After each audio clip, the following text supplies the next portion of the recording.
Hello दोस्तों, कैसे हैं आप सभी। उम्मीद है कि आप लोग स्वस्थ होंगे और मन से पढ़ाई कर रहे होंगे। दोस्तों, मैं इस वीडियो में बात करने वाला हूं क्लास 10th के हिस्ट्री का सेकेंड चैप्टर का है ना लघुत्तरीय प्रश्न के बारे में, जो कि लघुत्तरीय प्रश्न का इस वीडियो में चौथा क्वेश्चन को लिया गया है। तो आप लोग इस वीडियो में अंत तक जरूर बने रहिएगा। देखते हैं चौथा क्वेश्चन क्या कहते हैं। चौथा क्वेश्चन है कि नई आर्थिक नीति मार्क्सवादी सिद्धांतों के साथ समझौता था कैसे। है ना, आपको बताना है कि जो नई आर्थिक नीति है मार्क्सवादी सिद्धांतों के साथ समझौता कैसे था।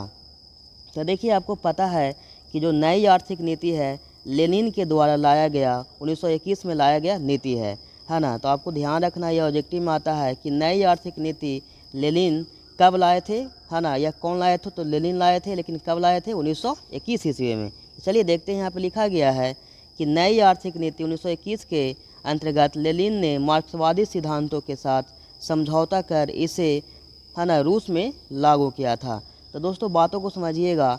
मार्क्सवादी सिद्धांत इनके अनुसार कहा जाता है ना, कहा गया था कि ज़मीन है जो ज़मीन के ऊपर पूरा है ना सरकारी होगा, यानी सरकार के उसके ऊपर अधिकार होगा। है ना, किसके अनुसार है, मार्क्सवादी सिद्धांत के अनुसार कहा जाता है ना, कि जो ज़मीन है जो सब सरकारी कर दिया गया था, पूरा मतलब सरकार का अधिकार में दे दिया गया था। लेकिन जब क्या बोलता है लेनिन आए, तो ये इनको कहना था, इस नीति के अनुसार कहना था, ये अधिकार दिए थे मज़दूरों को कि यदि जो आप 20 से कम मज़दूर के द्वारा कोई उद्योग चलाते हैं तो अपने अंदर में रख सकते हैं। मतलब मज़दूर को अधिकार दे दिए थे कि आपसे क्या बोलता है 20 कर्मचारी से कम के द्वारा उद्योग चलाइए, अपने अधिकार में लेकर के चला सकते हैं। ऐसा अधिकार दे दिए थे कौन, है ना, लेनिन नई आर्थिक नीति के अनुसार। तो दोस्तों, मतलब यही सब को लेकर के, है ना, समझौता था मार्क्सवादी सिद्धांतों के बीच।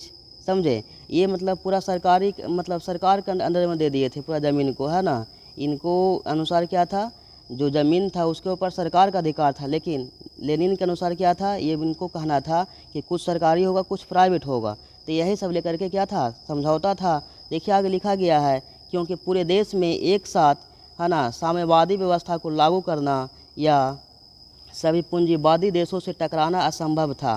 तो अगर जो एक ही मतलब, है ना, समझौता नहीं करते तो एक ही साथ क्या था, समाजवादी व्यवस्था को लागू करना और, है ना, या पूंजीवादी देशों से टकराना क्या था, जो कि असंभव था, सही नहीं था, नुकसान होता, है ना। इसीलिए पहले समझौता किया गया, है ना, ये सब बातों को। तो ये लिखा गया है कि इसी प्रकार नई आर्थिक नीति को मार्क्सवादी सिद्धांतों के साथ समझौता करना पड़ा था। तो दोस्तों, उम्मीद है कि इनको आप समझ पाए होंगे। तो दोस्तों, इस वीडियो को पर एक लाइक करके अपने फ्रेंड के बीच शेयर ज़रूर कर दीजिएगा। फिर आपसे हम बातें करते हैं अगले वीडियो में। तब तक के लिए जय हिंद।